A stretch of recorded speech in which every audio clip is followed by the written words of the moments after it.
Pocket Watch Podcast. It's your motherfucking boy. Yes, sir. Thank you for tuning in another week. Make sure you like, follow, share, and subscribe. Yeah, welcome back. Pocket Watches. Don't be pocket watching unless you're watching Pocket Watch Podcast, baby. Oh, I forgot that because the volume's low, you're not going to hear it as well. Go ahead. Yeah, what's up, guys? Another week, another episode. Hope you're doing good. If you're listening on Monday, let's have a good week. What's up? If you're listening on Wednesday, it's hump day. If it's Friday, that's right. Going into the weekend, feeling good. Man, I was talking to one of my coworkers. They just got back from vacation.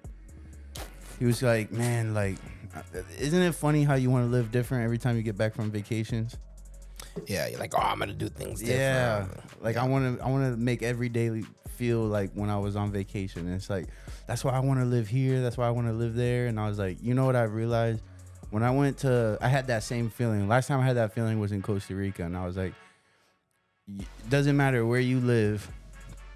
As long as you got bills and other things to do, like tasks and goals and shit like that, you won't be able to feel that feeling. I think the key to happiness, we talked about the key to happiness with relationships and stuff like that, but the key to happiness on that, retirement. But like lifestyle wise, man, simplicity. Yeah. The thing is when you go for simplicity, you're sacrificing money. Mm-hmm. You know what I mean? But I think that's the reason why when we go on vacations and we feel a certain way, like, man, like I was really happy when I was here. Or some people come to Florida and they're like, man, imagine living here. It's like vacation year round. But me and you are like, yeah, nah. Like we have to go other places to get that feeling. But it's like, I feel like when you're on vacation, things are a little simplified. And that lets you relax. You know what's funny to me, bro, is that we live in Orlando. And we live in what a lot of people would like argue as like probably one of the most touristic places. Actually, not argued, it is the most touristic place, but like we probably have more things to do than probably anywhere else in the United States. And I still find myself sometimes on a weekend be like, damn, what can we do? There's like nothing that we can do. And it drives me insane whenever I say that. I'm like, bro, you're like in the fucking best place to do shit and you're over here trying to figure out what to do. There's always something to do, man. Yeah, it's just a matter of like trying to think outside the box. There's always something to do, man. All right. You ready? Let's get to it. Colin Huang. Second richest man in China. Are we doing the Pocket Watch segment? Yeah. Second richest man in China. Just recently, his net worth jumped 7.5 billion to 49 billion. Who is Colin Huang? Colin Huang is CEO and founder of Temu. Man, I've been seeing... What's Temu? Temu. So, they've been executing this year, man. So, if you guys didn't notice, Temu definitely spent a big freaking bunch of money on the Super Bowl commercials recently. Temu was all over the Super Bowl commercials. So, like, we're recording on a Sunday. And that fucking ice cream truck found us, bro. Bro, I'm telling you, it just knows that the fat boy's here. It's like, yo, Zach's here. Let's pull through. We gonna get some. And the worst part is it's always whenever we're in the episode, so I can't run outside and go grab a fucking ice cream cone, man. Bro, that ice cream truck is executing like Temu, bro. Yeah, that's bro. Crazy. It's like, okay, let's fucking find the fat white boy. And there we go. That's good, man. Good for him. Hustling, bro. And the crazy thing is we record at different times all the time. So it's not like we always record at the same time. And he's always pulling through the neighborhood like when I'm here. There's definitely a correlation with ice cream sales in Kissimmee and when Pocket Watch Podcast is recording. There's got to be a correlation there. That's funny, bro. Correlation is not causation. You know, ice cream sales correlate with shark attacks. Do they really? Yeah, but it doesn't mean that they're causal. That's like that's the go-to example people use when they say correlation doesn't mean. So the more ice cream is sold, the more sharks attack. But what if your body secretes a special like scent or something that is caused by ice cream? Nah, that's the go-to. That is the go-to. Hey, correlation doesn't mean causation. It's going to be funny because in like 35, 40, 50 years, we're going to see a thing that's going to be like, studies recently found that as you eat ice cream, it creates like a pheromone that attracts sharks. It's gonna be like, damn, it is. So we just broke the whole fucking correlation #1 example. Shout out to ADD.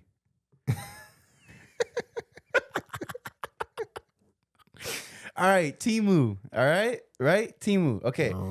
First thing, Temu's been executing this year. CEO and founder Colin Huang or whatever, second richest freaking man in China, which is huge, bro. That's huge, but especially like if you're the second richest man in this United States, like power to you, like go getters have to be rich men, like whatever. But like in a place where it's like communists and stuff like that, it's like. It's hard, bro. That's hard, bro. You got to suck a lot of dick. Yeah. To even be able to claim that title. It's easier in China though, right? It's not as much impact. But actually, that is pretty cool. Shout out to this guy. I mean, to climb the ranks in America, hard as fuck. But that's what you're supposed to do, right? Mm-hmm. But to do it in China, hard as fuck, and that's not what you're supposed to do. Yeah, man. But Temu's been executing. I think first things first, they went hard with awareness this year. Spent a big bag on Super Bowl commercials, all this advertising, whatever. Like that was one of the companies that stuck out to me after I watched the Super Bowl was like, who is Temu? What is Temu? Which I think that was what they were going for. Good job, right? Because next thing is you go and look what it is, whatever the case is. Have you ordered from Temu? Hell no. But Temu is Amazon's biggest threat right now, like by far biggest threat. And one reason why I say that, they're obviously in the e-commerce space, right? But they're securing kind of a competitive advantage in a different way. So that's one thing I think with all like, think of the companies that have a stronghold on their market, right? Amazon being one of them. I think the companies that try to beat them at their own competitive advantage are too far behind. It's a wrap.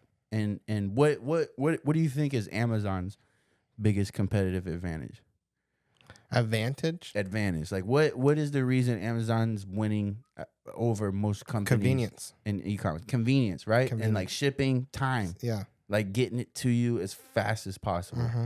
And that is their big part right now. Connectivity, they're the ultimate middleman right now. Mm-hmm. So which a lot of companies are starting to step up, but I think that's because they had the kickstart on it, they're like kind of like everybody's go-to because it's created like a habit. It's like Tesla. It's like if you're trying to compete like luxury, big tools with the EV space, like Tesla's kind of got a little bit of a, but there's guys catching up, like you said, but they're kind of ahead. Like Amazon.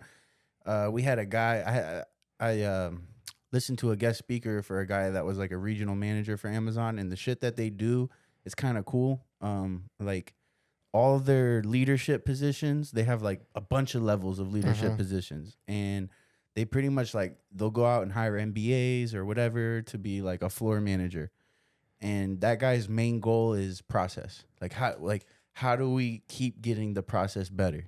And that's all their goals, like managing people, getting them excited to come to work or whatever. But like the other half of every one of those leaders' jobs is process. Like that's their projects. Everything is centered around process improvement. How do we shave 0.5 seconds per touch? How do we get the least amount of touches? How do we organize things to where, it's maximum efficiency or whatever? So that's their competitive advantage, and that's how they built in. I've actually done Amazon Flex before, which is like where you can like go pick up packages and do Amazon routes. Okay, and they're really big with efficiency, bro. Yeah. That's the only way, because when they did 2-day shipping, like that was like without paying extra, that was really big. You know what I mean? Because otherwise that's a expedited fee that you're paying most. Now most you can get them overnight, bro. 7 a.m. Same day. I placed an order before at like 6 o'clock, 7 o'clock, and then the next day at 4 a.m. I had it at my front door before I even wake up there, in like less than 12 hours, bro. Yeah. And that's what that guy was talking about. He was like, yeah, like we did this, we did that. We opened up these new stores to try to get this availability for different, markets, and he's like, it seems like every year it's like, okay, cool. How do we do same day now? Okay, cool. How do we do less than that or whatever, like within the hour. Like that's what they're just constantly striving there are less for. than 1 hour, less than 2 hour deliveries if you do like groceries, I believe. That's ridiculous, right? So that's their competitive advantage. And I think any company that does what they do and they're trying to compete that way, yes, they're a threat, but they're not that big of a threat. Temu, on the other hand, which you can very similar to like Alibaba or whatever, but their competitive advantage is price right now. But what they're doing is Temu is a China company based in China. Obviously, CEO, founder Colin Huang, China guy. China man. Their competitive advantage right now is a couple of things, and what they're going straight off price. Like straight price. And their delivery is not horrible. Like no. Their delivery time is not bad. So, but what they're doing is, and what I like is, so their competitive advantage is price. Their thing is, they're saying they're cutting out the middleman. So it's so instead of being like, I think Amazon's dealing with a bunch of middlemen. Yeah, like the FBOs. Right, but they're being the ultimate middleman between middlemans. Temu is connecting with all the manufacturers. Instead of connecting with retailers and stuff like that, they're connecting with manufacturers only.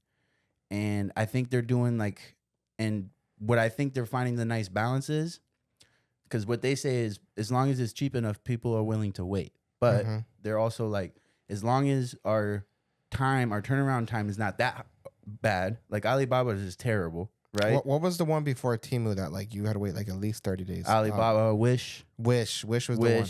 Wish was the worst. You would buy it, and then 3 months later you'll get something in the mail. You're like, what the fuck? I didn't order anything. And then you're like, oh shit, I ordered this 3 months ago. So that's where they're like, as long as we keep it reasonable, they'll wait for a certain price, and then price wins after that.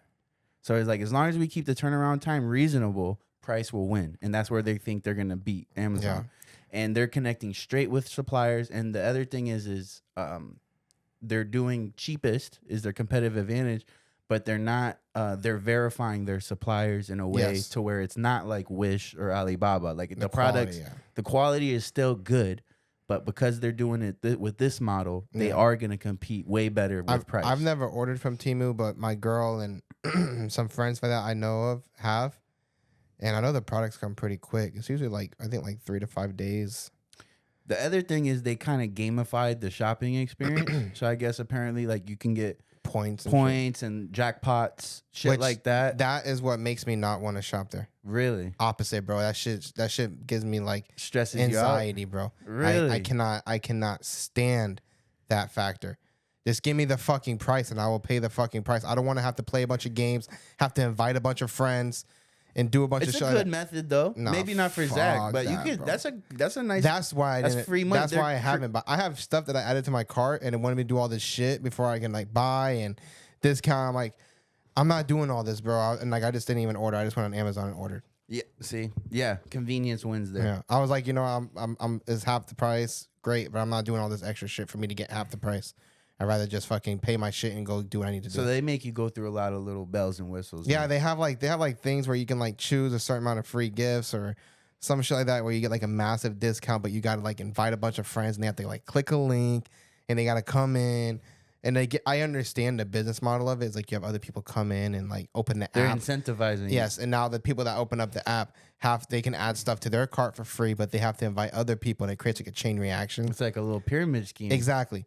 But I ain't got time for that shit, bro. If I'm trying to order something, I want to order my shit and go. I don't want to have to fucking play a game of Ring Around the Rosie with a bunch of people. True. That's my opinion, though, That's where it's funny, too, because it's like, man, I think it's the ultimate question with Temu versus Amazon, which there's a lot of other factors there, but it's like, I wonder if the majority of people value convenience over price, which that's what you, like, in anything, at the end of the day, we are paying for convenience. You know what I mean? Like you talk about like lawn service. You talk about like certain things. Like I would say like 60% of the things we pay for is for convenience. Yeah, I agree. Know what I mean? I agree, but I think like what they're implementing is actually inconvenience. Right. So like it's like, oh great, we can offer you a discount, but on top of offering you this discount, it's going to be an increase in inconvenience. Yeah. And which is like the opposite of what you usually want to aim for. You know what I mean? Yeah. But maybe people enjoy that It's game. like coupons, though. It's like me and you also don't do coupons. Why? No. Because that's a fucking. I have that's done work, coupons bro. before. Yeah. It's work though. It's like But I gotta keep track of all this I will shit. say though, if you send me something in the mail, like a discounted oil change, a Subway coupon or some shit, you got my ass, bro. Yeah. You got my ass. I will say though, I mean, shout out to Temu. They're doing good, right? Like Amazon started with books or whatever. Like this, they're the top competitor right now in the e-commerce space. I do think, and it will be interesting, but it does seem like they're only going to take a certain market. But it goes to like the bigger Amazon gets as well, and the more they try to do, it starts to hurt. I think let's see how big Amazon can get and maintain that same competitive advantage they got. Because as soon as they start losing it, like sacrificing some of that convenience just to scale. I think Temu's in its own has a competition too, though. Yeah. You know, Shein. Right. Shein recently started doing exactly what Temu's doing with products. Other things. Yeah, so like Shein started with clothing, and I think when they saw Temu's success, they came in and started opening up into the same space. Now you can order almost anything on Shein, like Temu, for a discounted price, just like that. Really? And that's nice too, because you think about, I'm already going for Shein because they got a lot on clothes. And then one of the great things is sometimes I think, if I could be mistaken, but I'm pretty sure like once you spend a certain amount of money on Shein, you get like free shipping or discounted shipping or something, I believe. Because that's always why I spend a certain amount of money for clothes on there. Mm-hmm. And it's like, great. Oh, I'm short $4, $5. Let me just go look at a fucking little cheap product to buy. Yeah. And throw in that I might not need, but if it saves me $17, $15 on shipping, why not go spend the extra $5 on an item that I don't need? Yeah. You know? Yeah. But, yeah. That's interesting, man. We'll see. Yeah. They ain't got Amazon's fucking. I don't know if we'll see the fall of Amazon in our lifetime. What do you think? Honestly, I think it's impossible to like predict, just because if Amazon does a really good job, if they do a really good job of adapting, I think that they might be here for 200, 300 plus years dominating the industry. But I think having that adaptability is going to be the biggest thing. And who knows if whenever Jeff Bezos' time comes, if they start seeing decline, maybe he's the one that's really helped. I know he right now is probably more hands off than ever. I'm sure. But it's still like also a factor. We've seen like the owners of companies that try to keep and maintain their standard die, and we've seen them go downhill after their death because they're not still there to like regulate that. You know what I mean? Yeah. And maybe the person that comes in as CEO does not always have the best ideas, and it just puts them in a loophole, or they don't have the most innovative, most adaptability. And I think that is going to be the biggest factor. We could easily see Amazon go bankrupt in the next 20, 30 years if they don't play their cards right. Yeah. But we can also see them, I won't be alive for it, but also I can see them in 300, 500 years still being a conglomerate if they play their cards right. You know what I mean? Yeah. Yeah, it's one of those things where you think like, I think the top businesses will always be the top as long as they lean into whatever their advantage is in the market. But then when you think about like, I don't know what Blockbuster's competitive advantage was. Was it the experience? Which I think it was, right? Mm-hmm. Like the reason why we stand out above others is because when you walk in here, and it's the next best experience to go into a movie theater. It was convenience. It was convenience. It was convenience at one point in time, because it was like, oh, I can watch a movie because most people don't want to watch the same movie 1,000 times. Yeah. You know what I mean? Like, and I could put it right back. Yeah, and I don't have to pay full price for the movie. Yep. Convenience. Yeah. But as time went on, Netflix is like, bro, we'll ship it to your house, because that's how Netflix started. Yeah. They were shipping movies to your house. Yeah. Hold it however long you want. It don't matter. Make your monthly payment. Hold on to whatever movies, even video games. They did video games too. We'll ship it to your house. You do your thing. Whenever you're done with it, mail it back to us. You don't got to do shit, bro. Yeah. Convenience. And then it went all digitalized. Even more convenience. I can just turn my TV on and watch whatever the fuck I want. Well, that's interesting. You know what? Because, I wonder if some companies are succeeding because they have an advantage or a competitive advantage that they don't think, right? Like, what if Blockbuster the whole time, like, what they felt like their competitive advantage was the experience, but in reality, it was convenience. But Yeah. this whole time they keep working towards experience and is blocking their vision on what Netflix was becoming, which was the true reason people went to Blockbuster. Yeah. Was convenience. And now this other company that's and it's crazy because Blockbuster could have easily shut down Netflix before Netflix was even anything. As soon as they saw Netflix starting just a little bit, mailing their stuff out, Blockbuster could have easily implemented a mailing program. Yep. And been like, hey, instead of coming in to this place, we could have mailed. And as soon as that process would have started, they would have been in talks with the digitalization streaming. Yep. And then just because they were already falling behind on the mailing, they weren't in talks for the digital streaming. And then they already lost out on the opportunity. But if they would have easily implemented that small little change of, we'll mail it to you for a little bit more, or just pay a monthly fee and we'll mail it to you. Mm-hmm. Boom. Yeah. They could have easily have shut down Netflix before Netflix was even anything. We wouldn't even know what Netflix is today. But they would have just been whatever. But they were worried about the wrong they were worried about experience. Yes. And they were like, no, because that doesn't go with our experience kind of thing or whatever. And that's the problem. And that's what adaptability. Amazon, something can change in the future. I don't know what it will be. If I knew what it will be, then I'd be the next fucking billionaire. Right. But there could be something that could change. Amazon be like, I don't think it's worth us getting into that. And then it shut down Amazon because of that. Yeah. But you know what I mean? That's why I say, like, as long as they're worried, as long as they're trying to sharpen the iron on what makes them different, they'll never go out of business. But if they start misperceiving what makes them different, that's when you get in trouble. Yeah. And I do think, like, that's why I don't see Amazon going nowhere for a long time. I know a lot of people are switching off of Amazon already for price increases. Yeah. They're not, back in the day, it was convenience. But it was also because they were cheaper than going to the store. Yeah. But the problem is that they're no longer becoming cheaper. Because why? They got the same products now that the stores have. Yes. Because they're opening up anybody. They're just a platform now. Yes. They're Walmart online. You know. And that's the thing. Walmart is now offering same-day delivery. Walmart is now offering overnight delivery. Yeah. And you can get the exact same product on Walmart.com for cheaper. Yeah. Yeah. And so Amazon is losing that affordability. Yeah. Because you can get the exact same product on Amazon for 3 times the cost as you can go on Walmart and get it for sometimes. I guess now. And vice versa. Yeah. I guess now the only argument is like going on each of those different platforms or the one that you can just get all those different things. Mm-hmm. The other thing that I think is a good idea that they're doing is all the Alexa shit. Yes. Because yeah. So like those voice commands and the Siri type stuff. Smart home is becoming a huge thing. I've been doing a lot of research on the smart home stuff. But those applications won't become what people expect them to be until you're fully immersive. Yeah. Until that thing has your bank information, all your information, so then you can simply say, "Hey Alexa, they already have that. Order my grocery list from this. They already have put that. in this." I know, but it takes people getting fully integrated into it, which I think is a little bit of a like holdback on why it's not all over the place and being used like the way people envision, because people are very skeptical of those things still. But once that skepticism goes away, Amazon kind of has a built-in lock, kind of like Apple. Like where it's like I'm gonna buy Apple products because I have Apple has phone. HomeKit too. Apple literally has all those their smart home features. Yeah, no, but I'm just meaning too.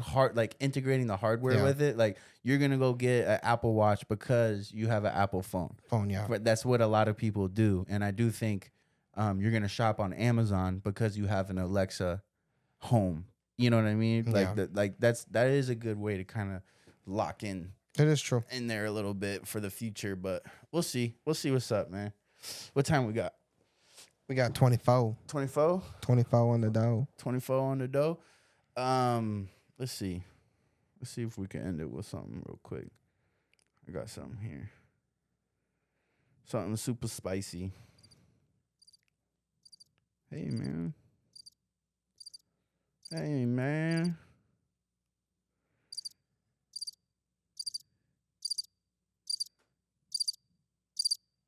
So we talked about TikTok ban, right? That shit's supposed to happen in the next 6 months or so.